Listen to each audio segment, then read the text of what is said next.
ओम शांती। आज प्रजापिता ब्रह्मकुमारी ईश्वरी विश्वविद्यालयाच्या वतीनं ओंकारेश्वर मंदिराच्या प्रांगणामध्ये विज्ञान प्रदर्शनी अर्थात स्पिरिच्युअल सायन्स एक्झिबिशन लावण्यात आली आहे आणि ह्या आध्यात्मिक आणि विज्ञानाच्या संयोगाने भक्तगणांना विज्ञान आणि अध्यात्म यामध्ये संयोग कसा साधला जाईल आणि त्यायोगे आपलं मानसिक संतुलन आणि मनोबलमध्ये कशी वाढ होईल यासाठी या प्रदर्शनाची निर्मिती आयोजकांनी केलेली आहे।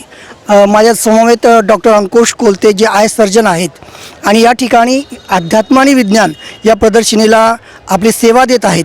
डॉक्टर साहेब, खूप खूप अभिनंदन आणि धन्यवाद आपले की आमच्या या भाविक गणांसाठी आपण अशा चांगल्या अनुभवयुक्त प्रदर्शनीचं आयोजन केलं। नेमकं ह्या प्रदर्शनीचा उद्देश काय आणि ह्या चित्राद्वारे आपल्याला विज्ञान आणि अध्यात्माचा संयोग कसा साधता येईल याविषयी मार्गदर्शन करावे। कसं आहे, आपण या ठिकाणी प्रदर्शनीद्वारे आत्म्याचा आणि परमात्माचा परिचय देतो, परंतु परिचय मिळाल्यावर आपल्याला असं वाटतं की ठीक आहे, मी माहिती करून घेतलं की मी एक आत्मा आहे, परंतु या गोष्टीचा पुढे फायदा काय, त्याचं ॲप्लिकेशन काय, तर हे या ठिकाणी दाखवलेलं आहे। तर आत्मा जो आहे ना, हा एक प्रकारे शरीराचा बीज आहे। या ठिकाणी जी आपली आध्यात्मिक प्रदर्शनी दाखवली जाते आहे, यात कसं आहे की आपण आत्म्याचा आणि परमात्म्याचा परिचय देतो।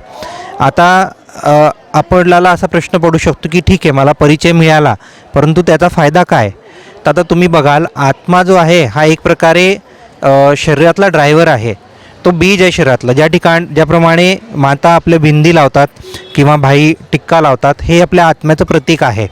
या आत्म्याची आपल्याला पूर्ण माहिती मिळाल्यावर त्याच्यात काही कमी असतील, उणिवा असतील, तर ते आपण भरू शकतो। ते या चित्रात इथे दाखवलं आहे। तर हे पहा, हे एक झाड आहे, हे पॉझिटिव्ह झाड आहे। तर आत्मा हा बीज आहे, याच्यामध्ये जर तुम्ही पॉझिटिव्ह विचारांचं खाद्य त्यांना दिलं तर हे पॉझिटिव्ह गुण जे आहे आपल्यामध्ये डेव्हलप होतील। म्हणजे कसं की self discipline, patience, determination, the courage, self confidence, प्रेम, शांती, या सगळ्या गोष्टी पॉझिटिव्ह विचारांमुळे होऊ शकतात। आणि तेच आपण या आत्म्याला जर निगेटिव्ह विचारांचं खाद्य दिलं तर भीती, अहंकार, स्ट्रेस, जेलसी या गोष्टी आपल्यामध्ये वाढतात। तर अशा प्रकारे या आत्म्याचं ज्ञान मिळाल्याचा हा फायदा आहे की आपल्याला ज्ञान मिळाल्यावर आपण त्याच्यामध्ये सुधार करू शकतो। ठिकाणी एक हे सायन्स एक्झिबिशन ठेवलेलं आहे। जर आपण आता पाहिलं, आत्म्यामध्ये जे पॉझिटिव्ह गुण डेव्हलप होतात त्याच्याने आपलं कॉन्सन्ट्रेशन वाढतं, मानसिक स्थैर्य वाढतं। जर हा एक छोटासा गंमत म्हणून असलेला प्रयोग आहे, जर आपलं मानसिक संतुलन आणि कॉन्सन्ट्रेशन चांगलं असेल तर आपण ही चाबी या रॉडमधून टच न होऊ देता घालू शकतो।